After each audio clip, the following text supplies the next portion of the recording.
Paz do Senhor a todos. Sejam bem-vindos a mais uma aula da Escola Dominical. Hoje estaremos estudando a lição de número 9, que tem por tema a soberania de Deus em meio às crises. Essa lição tem como pano de fundo o livro de Esther. E antes de nós entrarmos na nossa lição, vamos agradecer a Deus por mais uma oportunidade de estarmos aprendendo mais dele. Amém? Senhor Deus e Pai, Deus querido e bendito, nesta manhã estamos diante de Ti, Senhor amado, para aprendermos mais de Ti. Entrego, Jesus querido, todos os corações que estão assistindo essa aula, que Tu possa falar profundamente em cada um. Abençoa essa aula no Teu nome, é o que eu te peço. Amém. A soberania de Deus em meio às crises. Para você que quer acompanhar a lição, não está com a revista aí.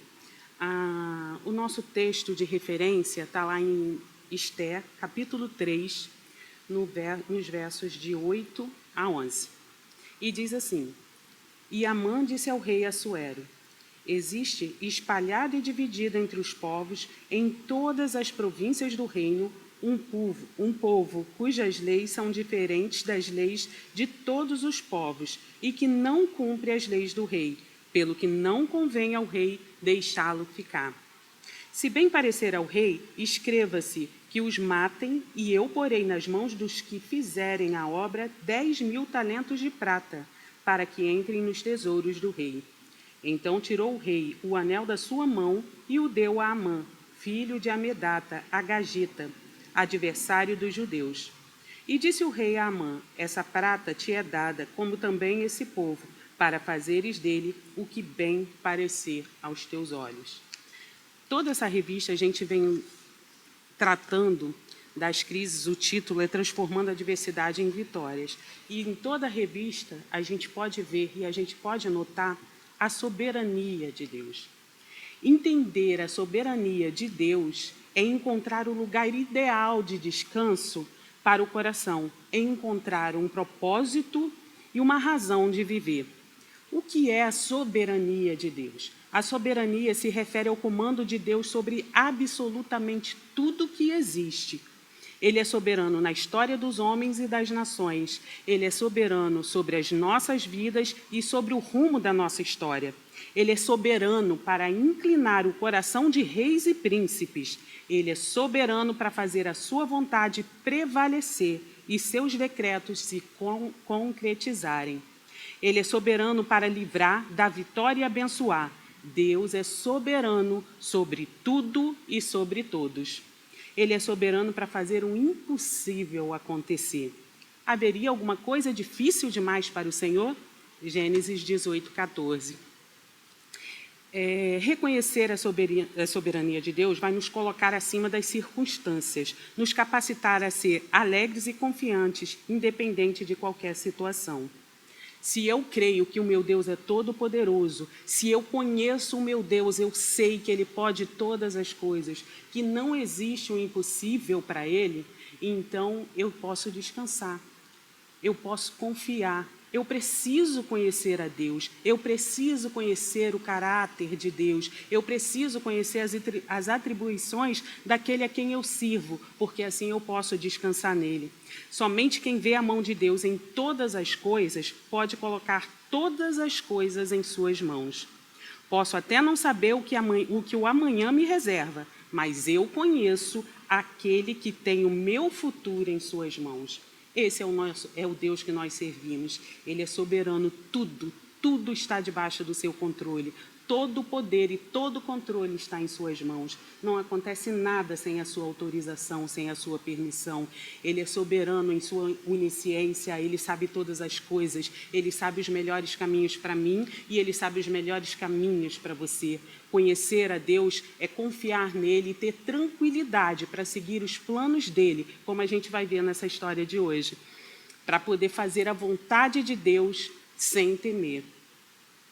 O coração humano só pode descansar quando O coração humano só pode descansar quando se deleita, na verdade, da absoluta soberania de Deus.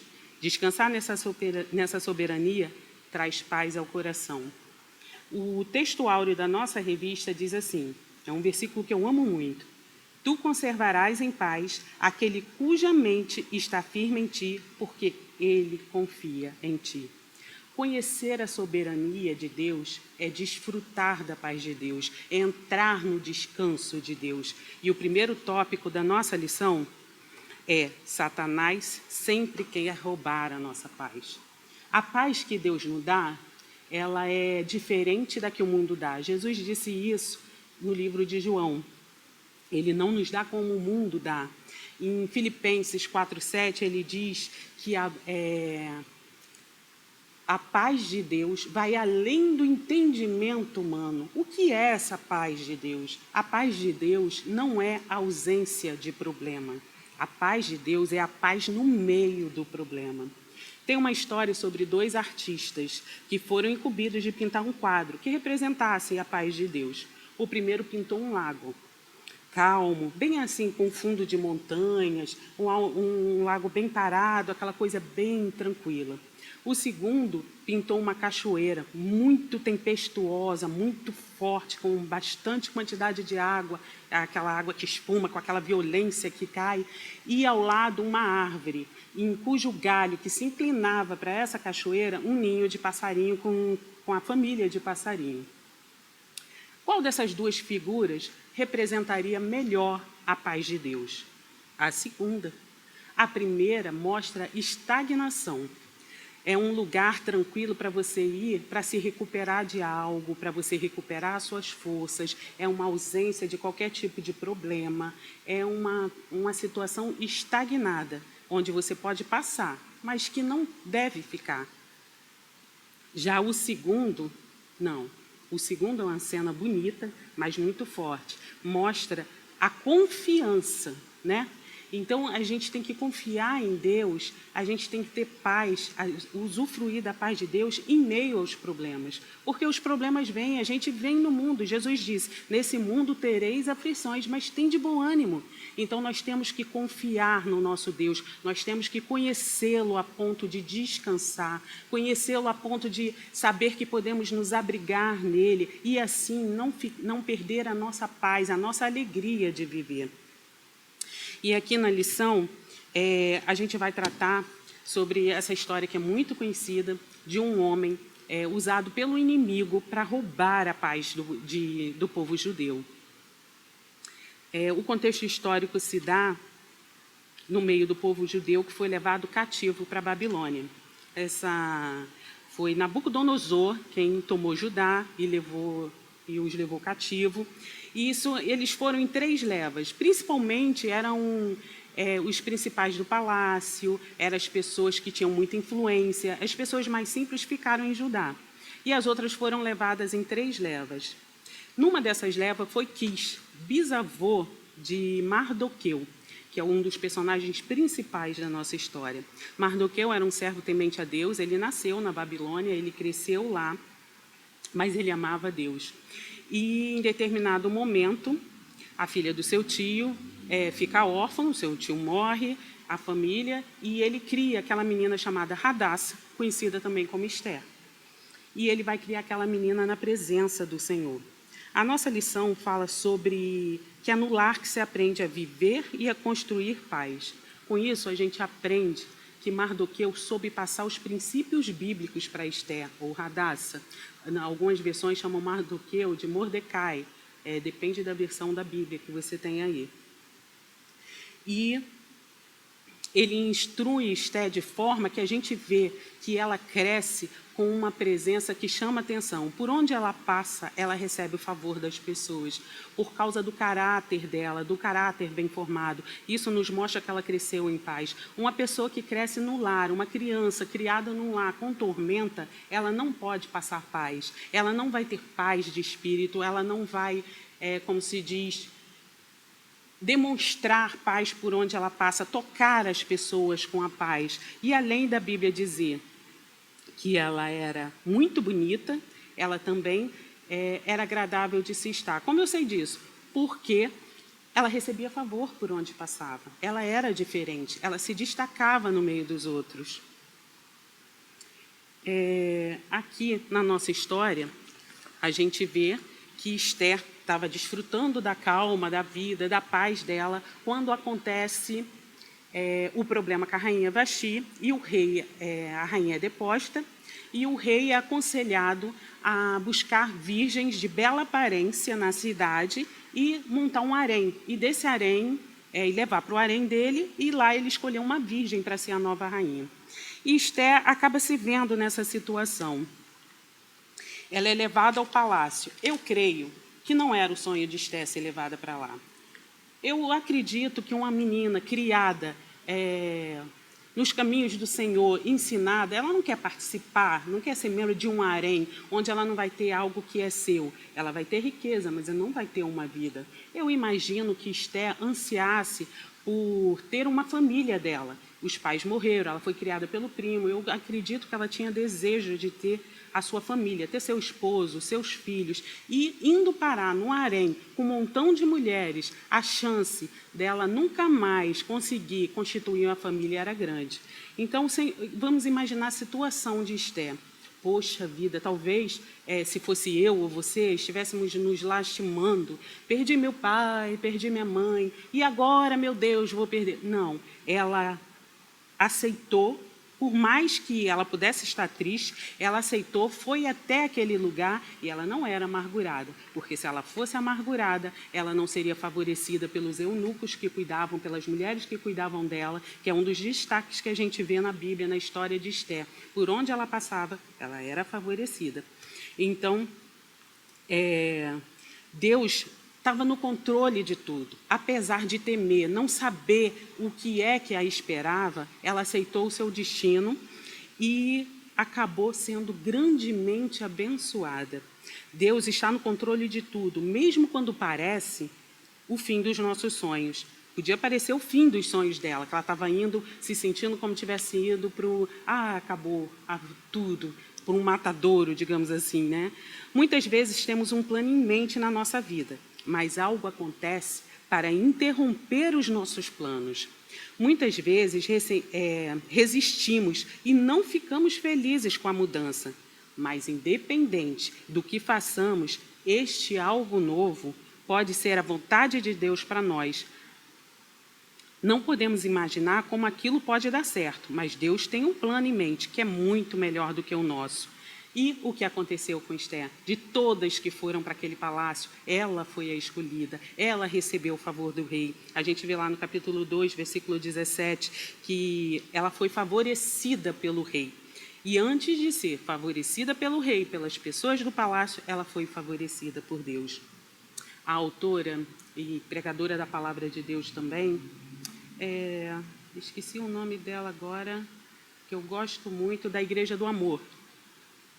No livro dela, ela diz, deixe-me apresentar você o livro dela, ela diz que Esther, como nós, tem duas nacionalidades, uma terrena e uma celeste, uma espiritual. Tem dois reinos, né? Ela vivia aqui, mas ela tinha um reino no céu. Aqui ela era uma órfã, mas no céu ela já era uma princesa. Ela já era escolhida para poder salvar uma nação.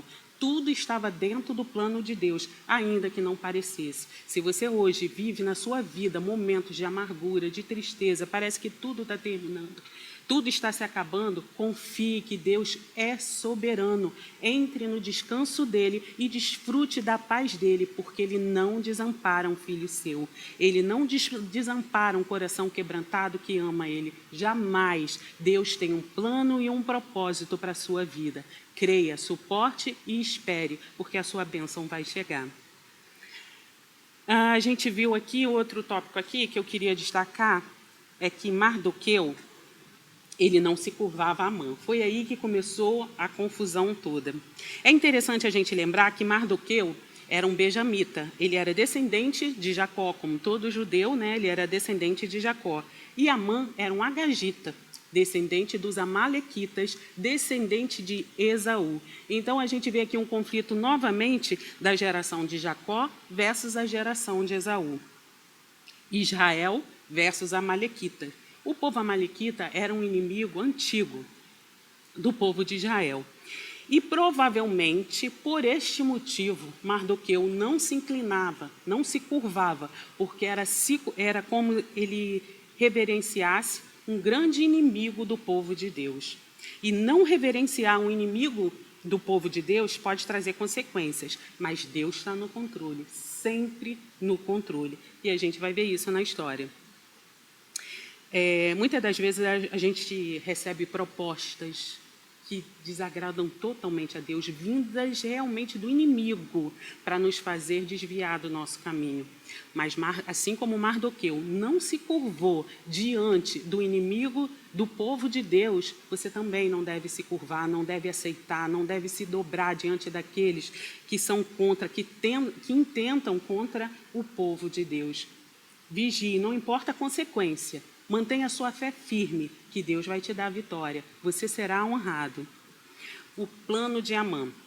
A gente viu aqui, eu estou correndo um pouco com a história, mas eu te aconselho a estudar o livro de Esther. É bem pequeno, 5 capítulos, se não me engano, e é repleto do cuidado de Deus. Outra coisa interessante é que nos 5 capítulos não é mencionado o nome de Deus, mas a soberania e o cuidado de Deus é visto a todo momento. Qual foi o plano de Amã? Amã, quando ele foi promovido. Mardoqueu provavelmente a gente vê isso lá no capítulo 3. A gente vê que Mardoqueu não se curvava a Amã. Ele era um dos oficiais, dá a entender a história, a Bíblia ali, dá para entender que ele era um dos oficiais do palácio. Quando Amã foi promovido, existia uma regra de que todos os oficiais do palácio deveriam se curvar diante dele. E ele não se curvava. E os outros oficiais ficaram cismados com aquilo. Por que você não se curva? Olha o Amã aí, por que você não se curva? E você sabe como o povo é. Ninguém aguenta ver ninguém quieto no canto, né? Eles foram correndo contar para Amã. Olha, sabia que tem um sujeito aí, o Mardoqueu, ele não se curva quando você passa. Amã ficou, mas aí eles completaram. A nacionalidade dele, ele é do povo judeu. Amã, que já por ser, creio eu, descendente dos amalequitas, ele já tinha em seu coração, em sua história, passado de geração em geração, um ódio pelo povo judeu.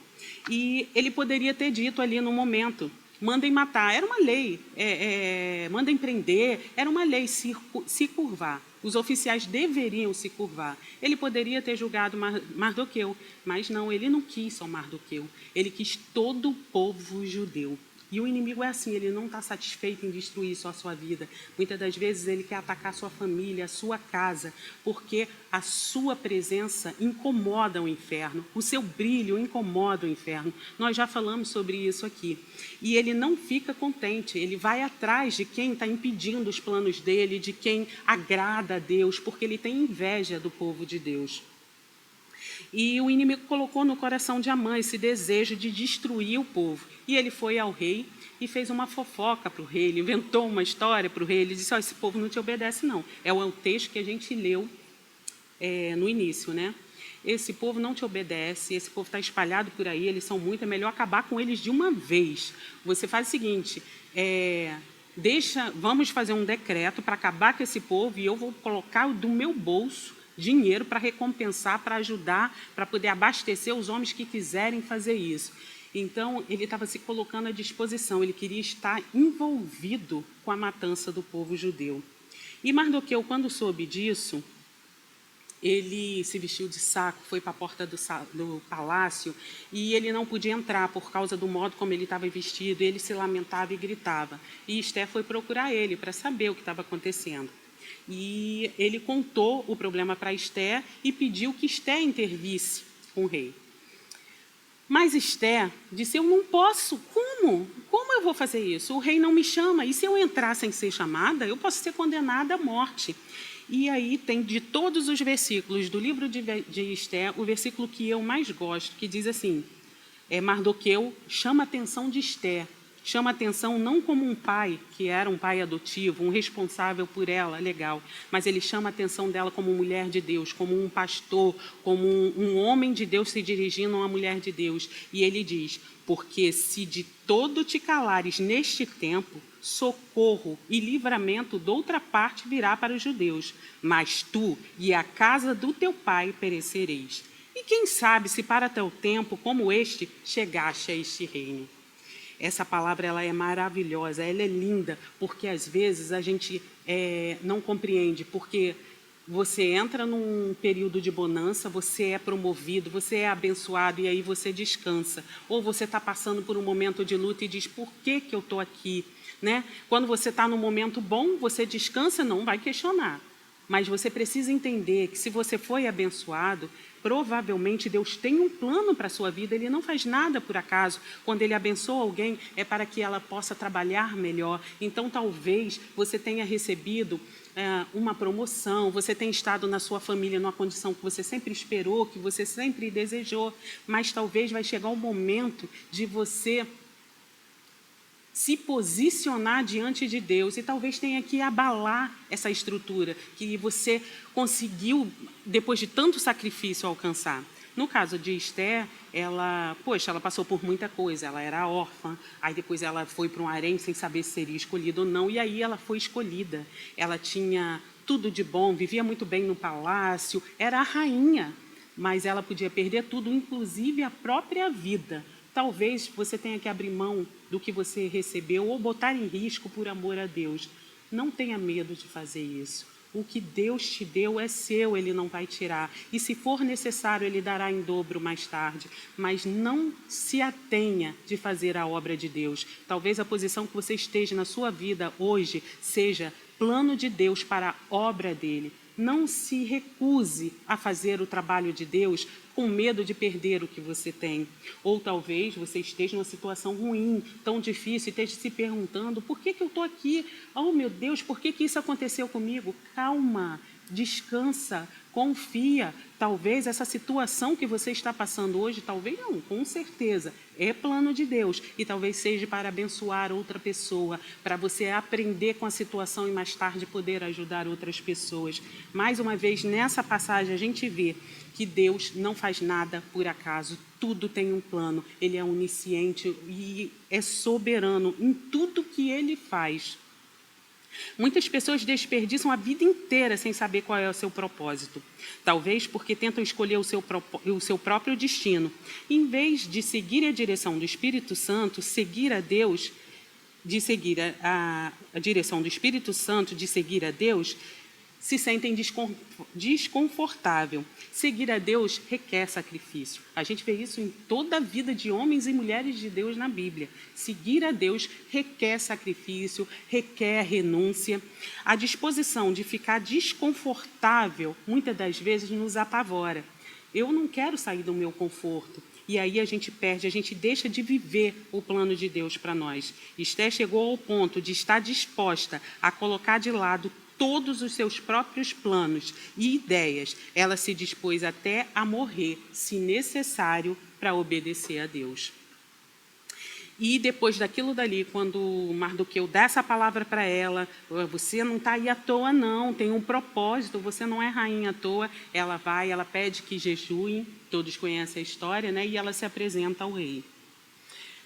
Esther confia em Deus e entra, depois de jejuar 3 dias, na presença do rei. Quando somos chamados para fazer um sacrifício ou para fazer algo radical para Deus, não devemos sentir que estamos sendo privados de algo, mas privilegiados no ato, mais privilegiados pelo ato, por ter oportunidade de nos sacrificar. O ato mais radical da história humana é o sacrifício de Jesus Cristo. O próprio Filho de Deus se sacrificou por amor a nós. Como eu posso dizer não para Ele? Como eu posso dizer não para abrir mão do meu conforto, rejeitar? Não, eu não vou fazer isso porque eu não fico confortável, eu não vou fazer isso porque eu tenho vergonha, eu não vou fazer isso porque eu não fico à vontade. Pense no que Jesus já fez por você. Pense em quanto Ele te ama, enquanto Ele tem planejado para você. Tudo que nós passamos nessa vida contribui para o nosso bem, contribui para o nosso crescimento. E a gente vê como Esther foi, cada estágio que ela foi passando, que ela foi vivendo, como ela cresceu diante de Deus, como ela cresceu em caráter, como ela ficou conhecida. Uma mulher na Bíblia não tem muito destaque, são poucas, não são muitas. Mas Esther ganhou um livro com o nome dela. Naquele momento, Esté pede ao rei para fazer um jantar. E no primeiro jantar, quando sai daquele jantar, Amã daquele almoço, aquela refeição, né? No primeiro, Esté convida somente o rei e Amã, e quando sai dali, Amã está todo feliz. A rainha chamou a mim, só estava lá eu e o rei. E quando ele sai, passa pelos portões, ele vê Mardoqueu que não se curva para ele. Fica tão revoltado que ele constrói uma forca para Mardoqueu. E no dia seguinte, quando a forca está pronta, quando ele decide, eu não vou esperar mais, eu vou enforcar, eu vou falar com o rei, ele estava indo, ele queria pedir para que matassem Mardoqueu, antes mesmo da data que ele tinha estipulado para matar o povo judeu, onde os judeus não poderiam se defender, todos seriam mortos, e Mardoqueu está na porta e aquilo enfurece ele não é para já, vou resolver isso. E quando ele está pensando naquilo, ele é convidado para o segundo almoço. E nesse segunda refeição, nesse segundo banquete que ele encontra com o rei e Esté faz o seu pedido. Quando ela entrou na presença do rei, ela disse que tinha um pedido, que primeiro queria um banquete com ele e Amã, e naquele primeiro banquete ela diz que queria um segundo, para ver a estratégia de Deus. Nada é feito com pressa, ela foi sábia, ela buscou sabedoria em Deus para resolver o problema. Ela não chegou diante do rei contando logo o problema, não. Ela foi sábia, ela primeiro agradou o rei. E no segundo banquete, ela contou o problema. Ela diz, a minha vida, eu quero pedir pela minha vida e pela vida do meu povo, porque estão querendo nos matar. E o rei diz, quem fez isso? Ele diz, foi o perverso do Amã. Amã fica desesperado, o rei fica tão assustado, e ela confessa ali que ela é judia e fala do plano. Nisso o rei vê que ele foi enrolado por Amã, né, para poder fazer a vontade dele, e o rei fica tão assim que ele sai do banquete e vai até a varanda. Quando ele vai até a varanda, Amã fica desesperado e se curva sobre Esté, que está deitada na cadeira, né, está sentada lá, e para suplicar pela vida dele. Aí a coisa já se inverteu. Ele já começa, toda a arrogância dele ali já acabou. Ele sabe que está numa situação difícil, mas a coisa ainda fica pior para ele, porque quando o rei volta e vê aquela cena, ele grita, você acha pouco? Além de querer matar, agora você vai violentá-la na minha presença? E quando ele grita, eles vêm e já cobrem a cabeça de Amã e o levam preso. O cobrir a cabeça, na maioria, em alguns povos, significava condenação à morte. Não está certo que queira dizer isso, mas é bem provável que seja. E eles já levaram e ali acabou. Foi a condenação de Amã. O rei mandou que ele fosse condenado, que ele fosse enforcado na forca que ele preparou para Mardoqueu. É lindo isso, é lindo ver como Deus honra aqueles que temem a Ele, como aqueles que não arredam o pé, porque Mardoqueu podia ter dito a Esté, o negócio está feio para os judeus, me dá uma guarita aí, me traz para dentro do palácio, vamos... Não, ele chorou, ele sofreu pelo povo dele, pela nação dele, ele clamou a Deus por socorro, porque a mãe Esté pediu que ele jejuasse, todo o povo jejuou, Esté jejuou com as suas servas, e ali eles pediram a Deus, e Deus veio com a solução. E aquele que queria humilhar e acabar com a vida de Mardoqueu, aquele que tramou contra o povo de Deus, foi enforcado na forca que ele mesmo fez. Esse é o nosso Deus, esse é o Deus que nós servimos, o Deus que nos dá vitória e que humilha aquele que se levanta contra o povo de Deus.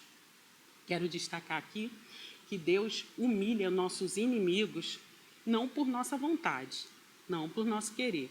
Quando nós temos desejo de ver o nosso inimigo humilhado, um parêntese, tá, irmãos? Quando a gente deseja ver nosso inimigo humilhado, é bem provável que talvez a gente acabe sendo humilhado, porque esse desejo não é o desejo de um coração temente a Deus. O coração temente a Deus, ele tem que estar pronto para perdoar. Então, eu não estou dizendo aqui que todos aqueles, que o seu vizinho que fala mal... Não, se o seu vizinho tem sido uma pedra de tropeço na sua vida, ore por ele, para que Deus trabalhe na vida dele, se converta e venha para a casa do Senhor louvar a Deus com você. E aí, se Deus que conhece o coração, que sabe como é o coração do homem, achar que deve, ele vai julgar e vai tratar com ele conforme o querer e a soberania de Deus. Amém? O Senhor não apenas virou a mesa diante da situação de Amã, fazendo com que ele desse a Mardoqueu a honra que havia planejado para si mesmo, que é uma história um pouquinho mais atrás, como também fez cair sobre Amã o plano maligno que ele havia articulado contra Mardoqueu.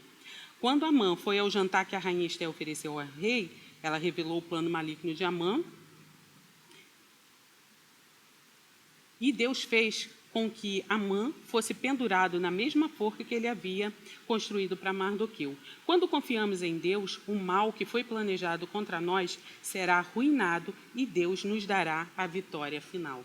Vale a pena ou não vale servir esse Deus? O Deus que nós servimos é tremendo, é maravilhoso, Ele é apaixonante. Nós servimos a Ele quando conhecemos bem, não pelo que Ele pode nos dar, mas por quem Ele é, pelo amor dEle, porque ao imaginar que um Deus tão poderoso, tão soberano, tão tremendo, é capaz de dar o seu Filho para morrer por nós, que somos tão insignificantes, nós temos que realmente ser muito gratos e muito apaixonados por esse Deus. Esté havia adorado a Deus com sua obediência e disposição de permanecer em uma situação que era desagradável. Ela estava disposta a deixar de lado o seu plano e aceitar o plano de Deus, embora não compreendesse por algum tempo cada ato de obediência. A obediência é uma adoração a Deus, que Deus não ignora. Não se prive desse privilégio, do privilégio de obedecer a Deus. Não importa o preço que você tenha que pagar por essa obediência, vale a pena. Você possa meditar, que você possa meditar sobre essa história, você possa abrir a sua Bíblia e meditar a cada capítulo. Ler a palavra de Deus nos deixa mais próximos de Deus, aumenta o nosso amor por Ele, nos faz mais apaixonados e nos eleva a viver coisas maiores diante dEle. Então, abra sua Bíblia, leia essa história, medite versículo a versículo e veja o que Deus tem para você, o que Ele tem falado, tem para falar ao seu coração. Porque eu sei que você não vai ser a mesma pessoa, porque a palavra de Deus ela é viva e ela transforma poderosamente a nossa alma. Quero agradecer a cada um que assistiu essa aula, né? Que Deus possa abençoar e falar melhor ao coração de vocês. Amém? Vamos orar e agradecer a Deus. Senhor Deus e Pai, meu Deus soberano e bendito, te louvo, te agradeço, Senhor, pela sua benignidade, pelo seu amor, pela sua paz que é derramada sobre nossos corações. Te louvo, te agradeço pelo teu cuidado por nós. Te agradeço, Senhor amado, por esta manhã na tua presença. Te agradeço, Senhor amado, por falar aos nossos corações. Agora te peço, Senhor amado, que tu continues falando no decorrer do dia e alimentando a nossa alma, a nossa vida em ti. É o que eu te peço e te agradeço em nome de Jesus. Amém.